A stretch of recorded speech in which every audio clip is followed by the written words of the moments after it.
Muy buenas tardes. El día de hoy vamos a aprender sobre qué es el aprendizaje basado en equipos, o por sus siglas en inglés, TBL. ¿Cuándo surgió el aprendizaje basado en equipos como una metodología activa de enseñanza? Este fue alrededor de los años 70, en el cual el profesor Larry Michelson comenzó a tener ciertas problemáticas con sus estudiantes en las aulas donde se impartían clases magistrales. ¿Qué pasó? Que comenzó a tener una sobrepoblación estudiantil dentro del aula cuando pasó de tener apenas 40 estudiantes a tener 120.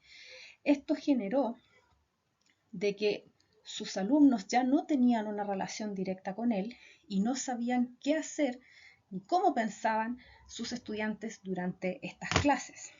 Esto provocó de que existiera una despersonalización con los estudiantes y comenzó en ese momento el descontento personal de todos ellos hacia las clases magistrales, ya que se sentían frías y distantes, y éstas les impedían resolver los problemas de la vida real, de la práctica diaria en su desarrollo profesional, con este tipo de metodología de enseñanza.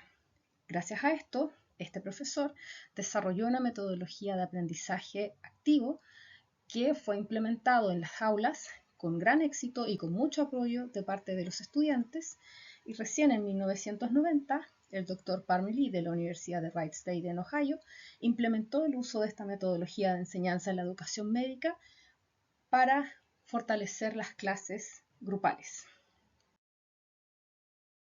¿Qué características tiene el aprendizaje basado en equipos?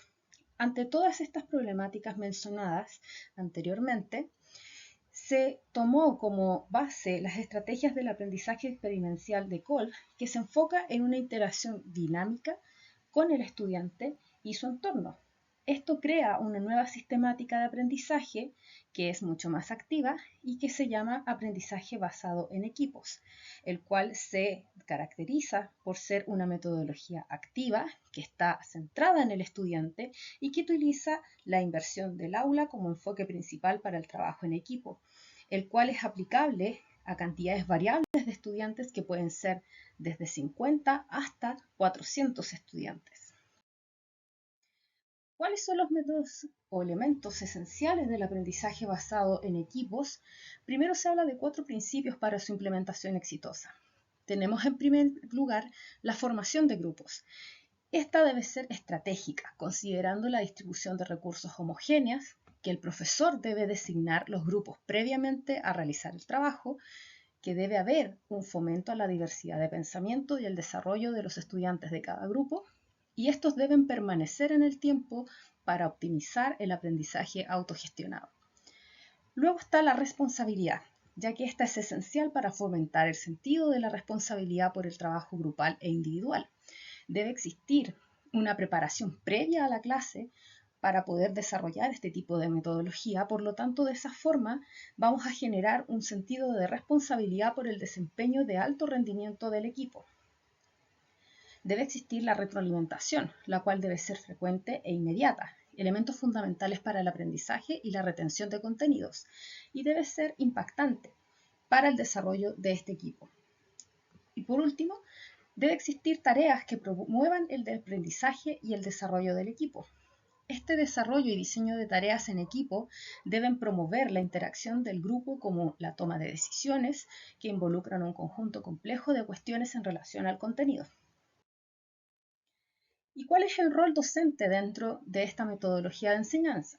Inicialmente, en las clases magistrales tradicionales, el docente es el que se encarga y quien se centra en realizar la clase. Por lo tanto, el docente planifica en función de lo que sus alumnos deberían saber y les entrega la información y luego son evaluados, a diferencia del aprendizaje basado en equipos, en el cual tenemos una pregunta clave.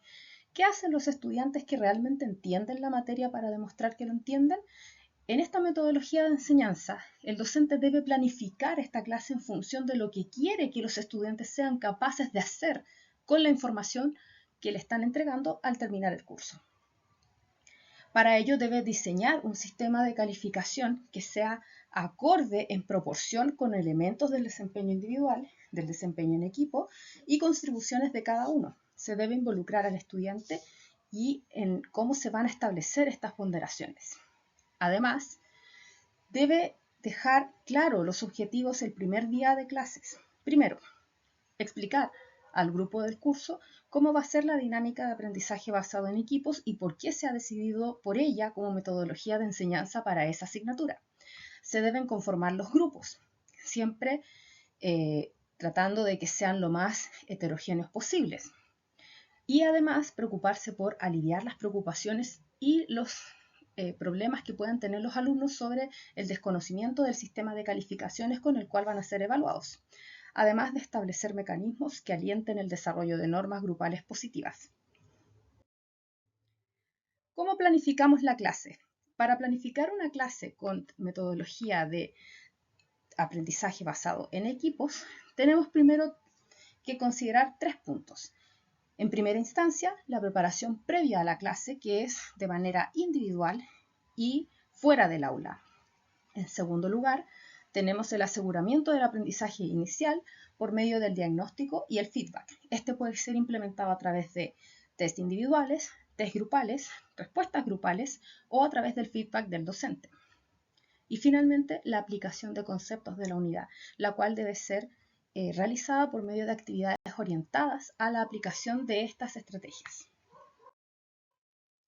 Ahora, ¿qué problemáticas y qué ventajas podemos tener con esta metodología de enseñanza? Dentro de sus beneficios encontramos que conseguimos un aprendizaje significativo por parte de nuestros estudiantes, fomentamos el trabajo en equipo que es esencial para el perfil de egreso de nuestros estudiantes, aplicable a cantidades variables de estudiantes que pueden ser dentro de grupos pequeños como de grupos muy grandes, fomenta el compromiso y la responsabilidad y además ayuda a desarrollar un pensamiento crítico.